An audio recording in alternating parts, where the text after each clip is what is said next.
Wine brings you Joe Towns and Jonathan Twining in the new adventures on Sherlock Holmes. And here is tonight's cast. In the role of Yvette Corvée, Jenna Nielsen. Enchantée. In the role of Prefect of Police, Alana McDermott. Merci beaucoup. In the roles of Duc de Boncourt and Henri Borel, Shane Gillett. Good evening, everyone. In the role of Inspector Sherrill, Emily Bloodsworth. Bonjour. In the role of Honorable Reginald Chipton, Emily Berry. Happy to be here. In the role of John Watson, Jonathan Twining. Good to see you all again. And in the role of Sherlock Holmes, Joe Towns. Good evening. The Quincy Access Broadcasting System takes pleasure in bringing another installment of the Sherlock Holmes radio drama series. Eastern Nazarene College's Theater for Social Justice program is a proud partner of Quincy Access Television, along with this week's sponsored product, Petrie Wine. Everything tastes better with Petrie Wine. The perfection you find in Petrie Wine is a result of a skill which has been handed down From father to son. for 3 generations. Try Petrie Wine tonight. Yes, sir. Petrie took time to bring you good wine, and now we are bringing you Sherlock Holmes. And now let's look in on the genial Dr. Watson and see what a story he has waiting for us. Good evening, Doctor. Good evening, Mr. Foreman. Take your coat off. And your scarf. And your gloves. And your galoshes. That's it. It's certainly raining cats and dogs tonight. It sure is. Come and sit by the fire and warm yourself up. Thank you, Doctor. All set for tonight's story? Yes, I'm all set, as you say. Last week you told us your adventure took place in the south of France. Ah, yes, Mr. Foreman. And if you can imagine yourself basking in the sunshine of the Riviera with Holmes and myself in the early 1900s, perhaps it'll help you forget what a beastly night it is outside. I've forgotten that already, Doctor. How did your story begin? Simple enough. Holmes and I were staying in Nice when we were visited at our hotel by a young Englishman, the Honorable Reginald Shipton. The boy was in serious trouble and had come to Holmes for help. And I'm sure he got it. He did, though in giving it, Holmes was arrested for murder.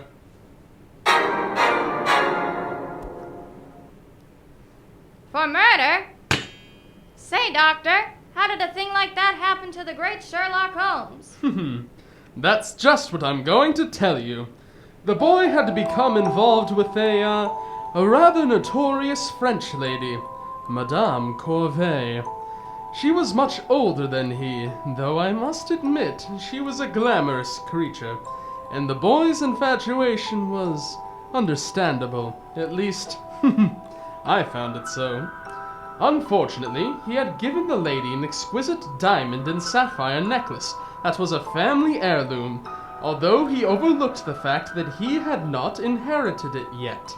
Then of course he had no right to make the gift. Of course he hadn't.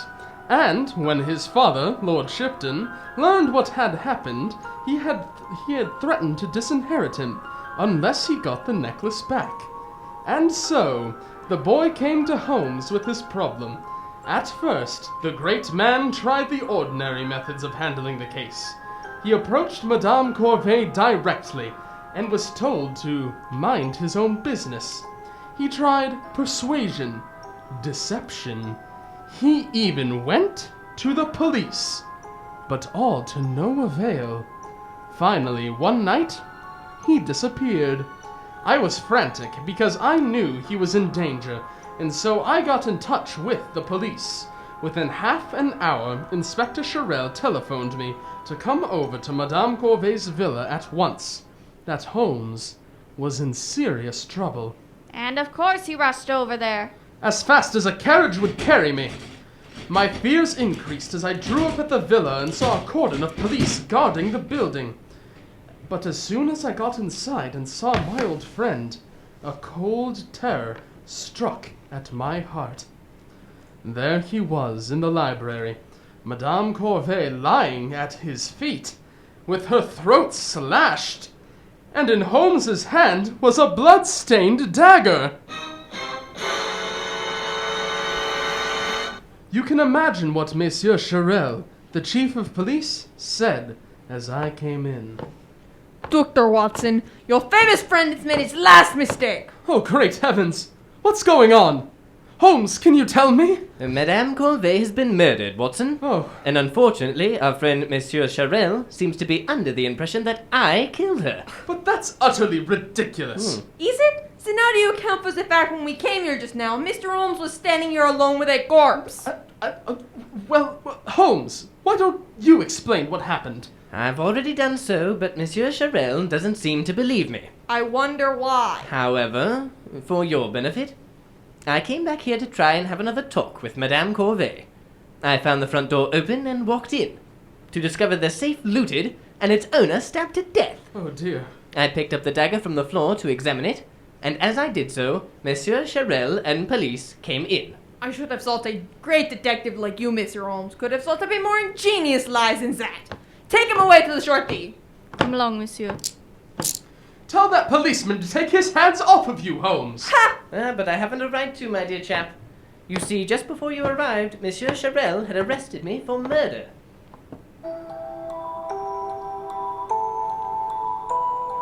And there my old friend was, spending the night in custody. And I suppose you stayed there right with him, Doctor. Not for long, Mr. Foreman. He gave me a little job to do. Let me tell you just what happened. The next morning found us in the office of the Prefect of Police. There we were, Holmes and I, Inspector Charel, and the various witnesses connected with the case. It was a strange sight as Holmes stood there, defending himself. Who is this English fellow? What does he think he is doing here? Coming into our Quiet, country, quiet!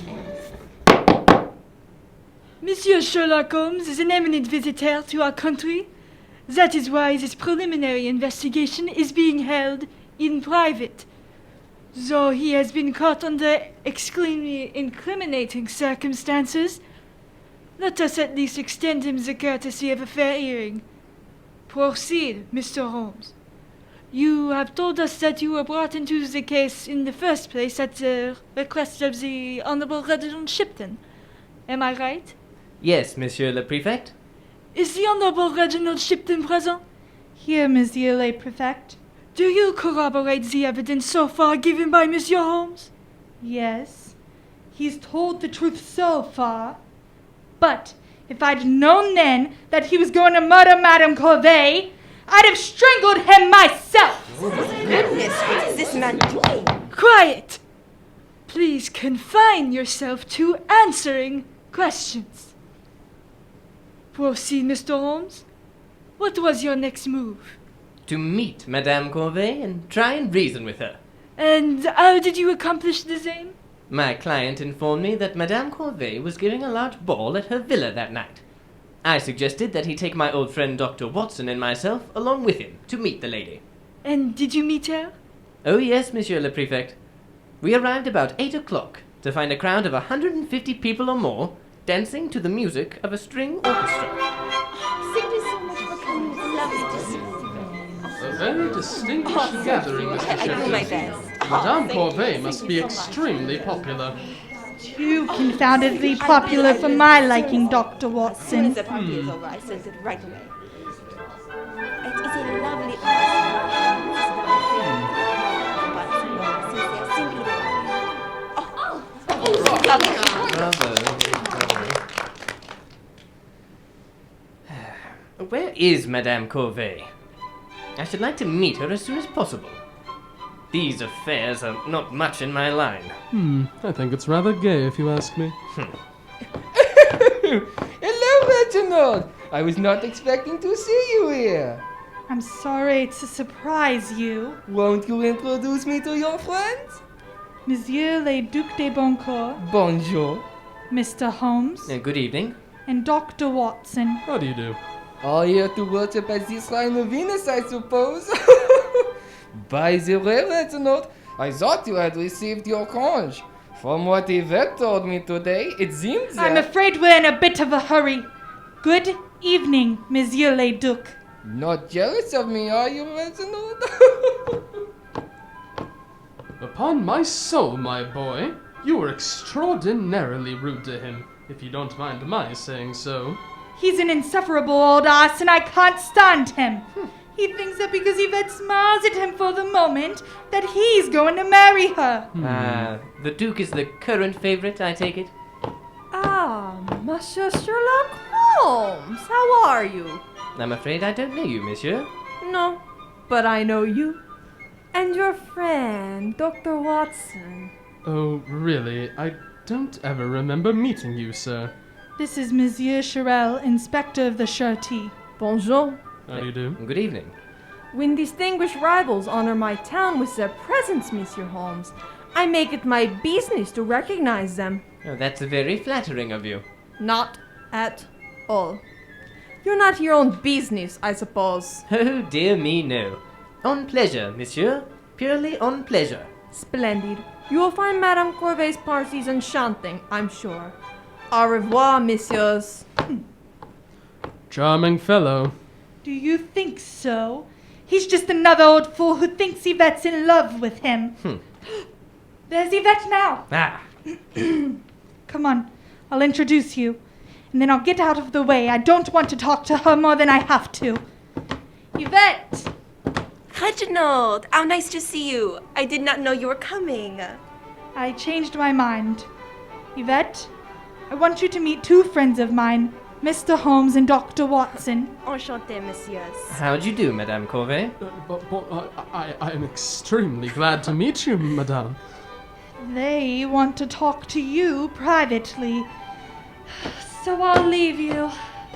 Reginald, you silly boy. Come back here.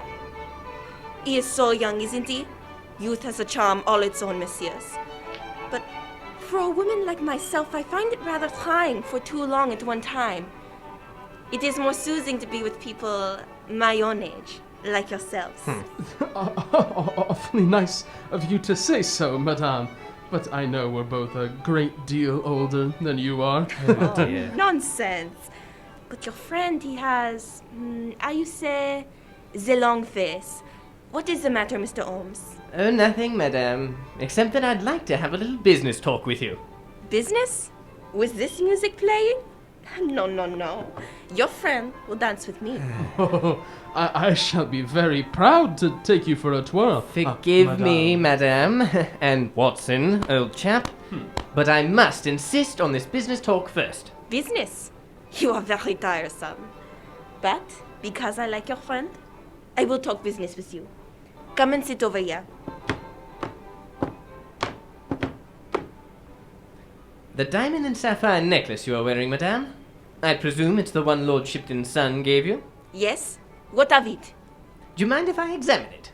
Yes, I do, very much. What are you, a diamond buyer? No, I'm a friend of Mr. Shipton's. He asked me to try and persuade you to return the necklace to him.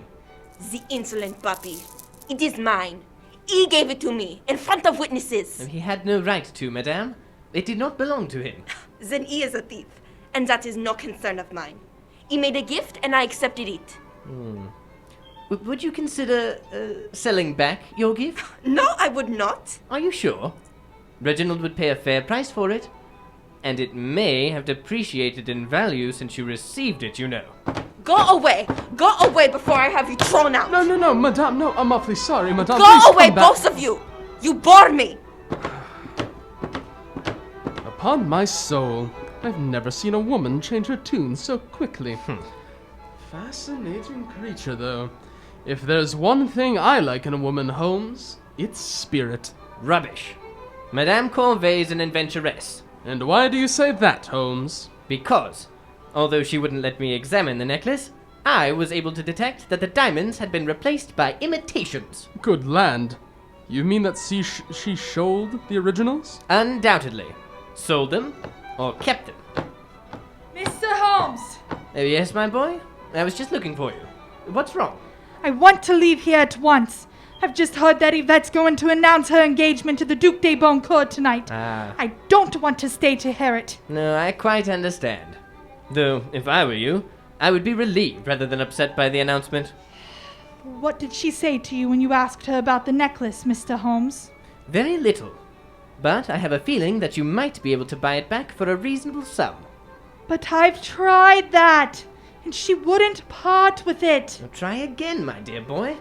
I think my little conversation with her tonight might have caused her to change her opinion as to its market value.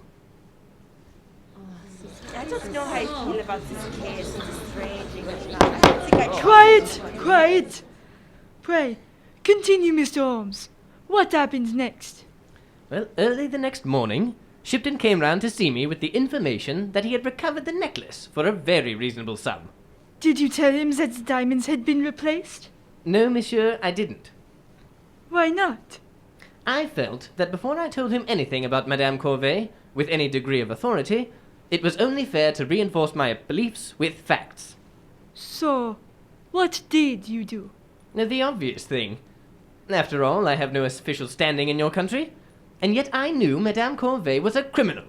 Or perhaps I should say, an adventuress. And so, I decided to pay a visit to Monsieur Charel, the head inspector of your local police. After my client left, Dr. Watson and I went round to Monsieur Charel's office. He seemed to be very pleased to see us. Ah, Monsieur Sherlock Holmes, Andy's friend. Come in. I'm very flattered that you come to see me. Good morning. How do you do? Please, have a seat. Is this a business visit, messieurs, or am I to suppose that you come here to make my acquaintance better? A little of both, monsieur. Please, tell me what I can do for you. Monsieur Charel, I was not telling you the truth at Madame Corvée's party last night, when I said I was there purely on pleasure. I was well aware of that, monsieur. But how could you know? Dr. Watson, very little goes on in these towns that I am not aware of. Well, perhaps you know why I was at the party? But of course. And did you know that this morning Madame Corvée parted with the necklace in consideration of a cash payment? No, I did not know. But it is her own affair. Is your client satisfied with his bargain? Oh, perfectly, perfectly. But, you see, he doesn't know that the diamonds have been removed and replaced with imitations. I noticed that when I was talking to Madame Corvée last night. Had you ever seen the necklace before? No. How do you know that the necklace ever was valuable? You have said your client is satisfied. What do you wish me to do? Well, I should like you to investigate Madame Corvée. Monsieur Holmes, Yvette Corvée is a brilliant and distinguished woman. Duels have been fought over her. Kings have paid homage to her. And now, because some stupid English boys had trouble over a paltry necklace, you expect me to investigate her? In France, Monsieur Holmes, we police do not work without evidence, and I think it will be good for you to remember that fact. Good day, messieurs.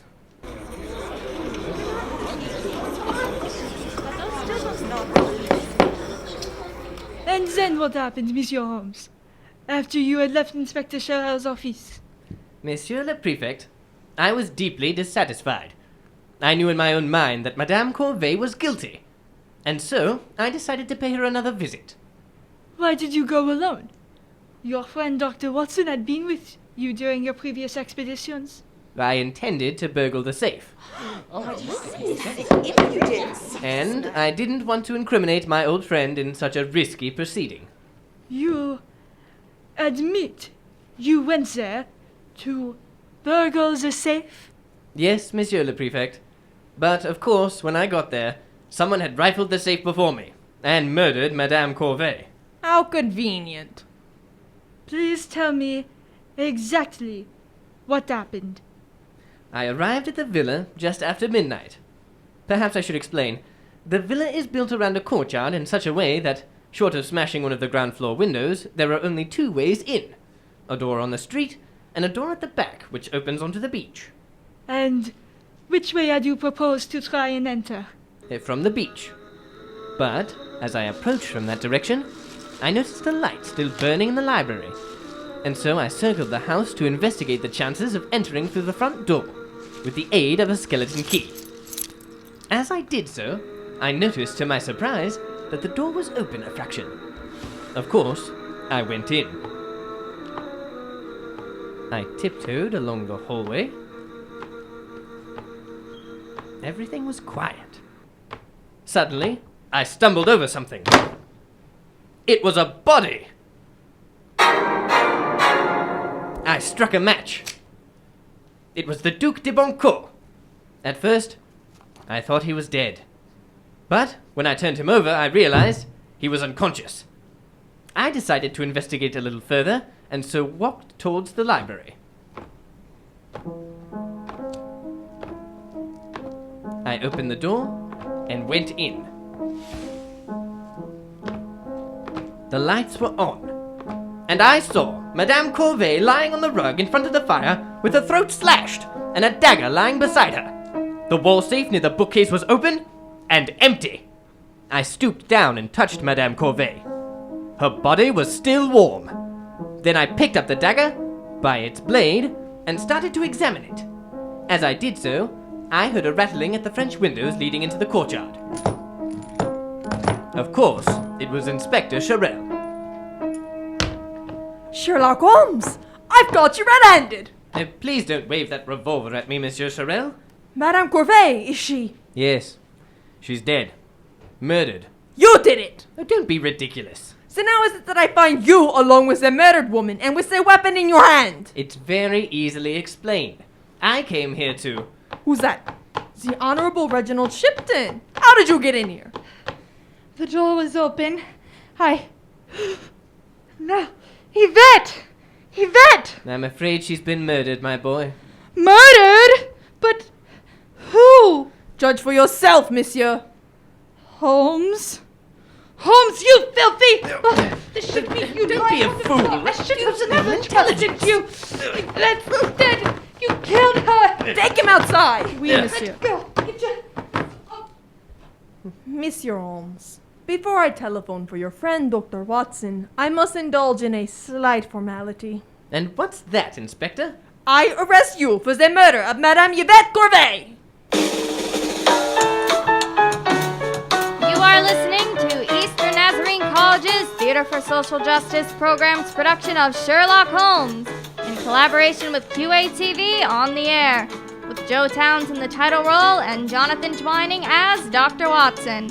We pause a moment for station identification and advertisement. It's elementary. Serve Petrie, California wine. Everything tastes better with Petrie wine. Sauterne. With fish and fowl. Sherry. When folks drop in. Claret. With pork and game. Port. With cheese after dinner. Burgundy. With steak and chops. Pale dry sherry. Before dinner. Muscatel. With dessert. No matter the circumstance, choose Petrie. We continue on with Sherlock Holmes. This is QATV on the air.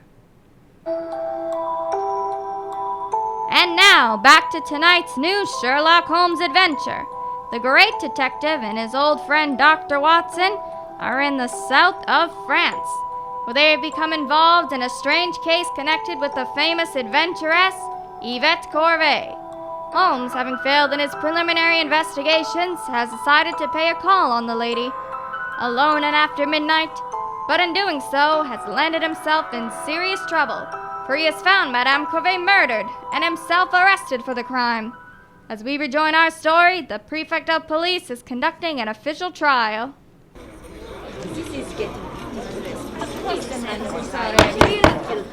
Monsieur Holmes, we have heard your evidence as to how you entered the villa and found the body of Madame Corvée. You realize, of course, that your story is entirely uncorroborated. Yes, I do, Monsieur le Prefect.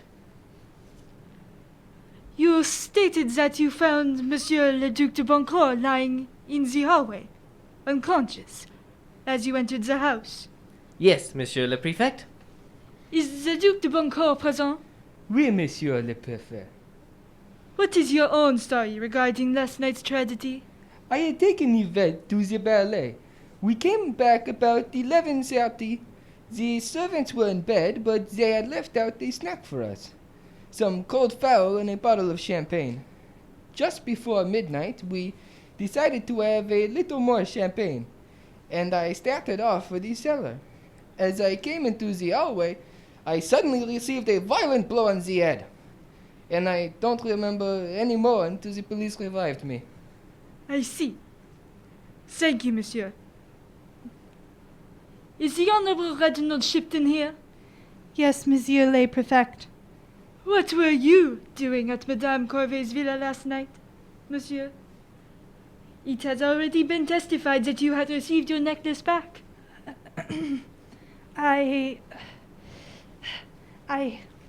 came over to try to persuade her to change her mind, to throw over the Duc de Boncourt and marry me.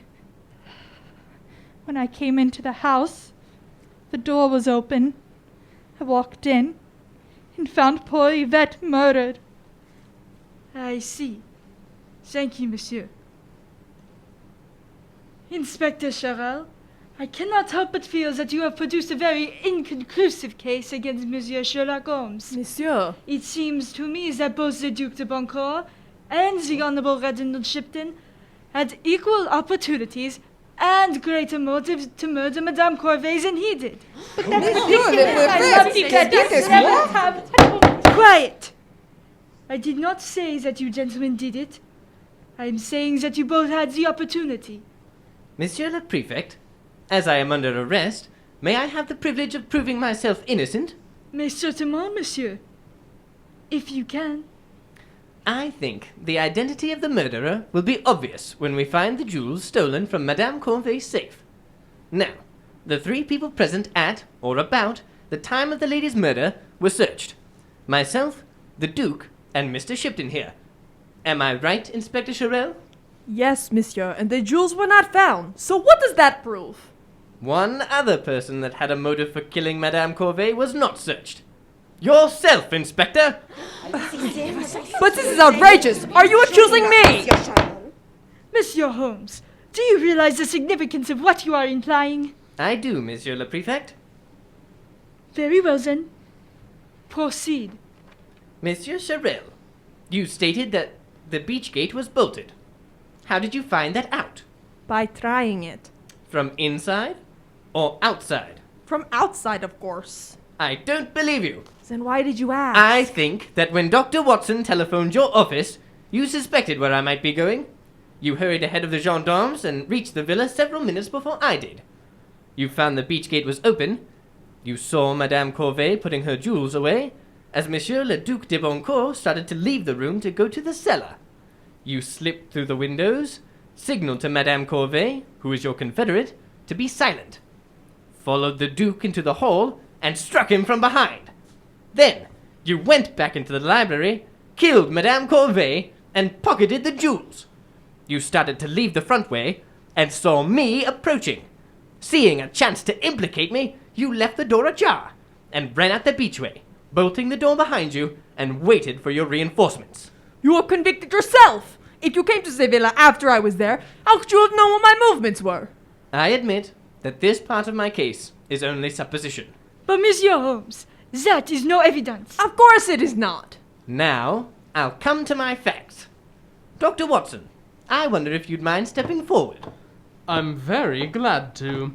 In fact, I've been wondering why you haven't asked me to before, Holmes. Will you please tell Monsieur le Prefect exactly what you did last night after I was brought here? With pleasure. Monsieur le Prefect, my old friend, Mr. Holmes, told me to shadow Inspector Charel as soon as he left the Sûreté last night. What? And that's exactly what I did. He walked down to the waterfront and entered a small cafe. I watched through the window and saw him give a package to a rough-looking sailor, and a few minutes later he left. Holmes had told me what to expect, so I followed the sailor. He went down to the wharf. I was behind him with a revolver in my pocket. As he started to get into a fishing boat, I captured him. And also these.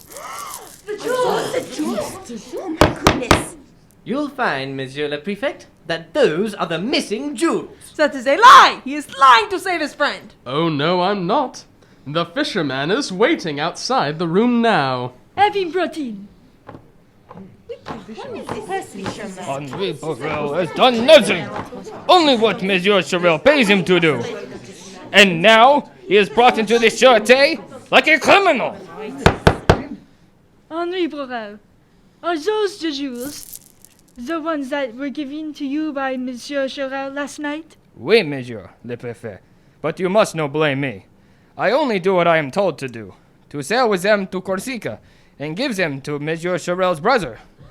Just as I have done 100 times before. He lies! I've never seen him in my life! I lie? Henri Baptiste Borel, born in your own hometown of Ajaccio.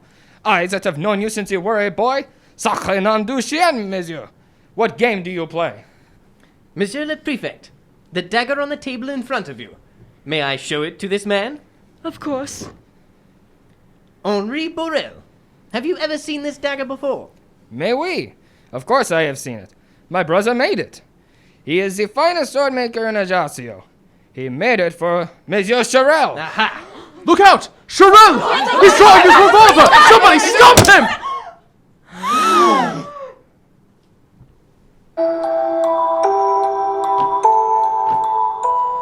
Well, Holmes, Sorel solved it very simply. By committing suicide. Oh no, Watson. It was already solved. Thanks to your very excellent sleuthing. I didn't do anything much, Holmes. Just what you told me to do. By the way, I still don't understand Sorel's motive for killing Madame Corvée. It was a combination of motives. Jealousy at her announcing her engagement to the Duke, and anger at realizing she had replaced the jewels in Lord Shipton's heirloom without telling him. Henri Borel made it very clear tonight that they had been in partnership as smugglers for years. One of our most unusual cases. You know, Holmes, for a while I was afraid you were going to end up in the guillotine. Did you really, old fellow? By the way, there was a certain poetic justice about the case. In what way? Did you notice that Sorel's dagger had an inscription on the blade? Yes, but I couldn't translate it. It said, Chez la mia ferita sia mortale. And what does that mean, Holmes? Let my wound be mortal. Tonight's Sherlock Holmes adventure is written by Dennis Green and Bruce Taylor and is based on an incident in the Sir Arthur Conan Doyle story, The Adventure of the Illustrious Client. The Petrie Wine Company of San Francisco, California invites you to tune in again next week, same time, same station, for our final Sherlock Holmes installment. The Musgrave Ritual.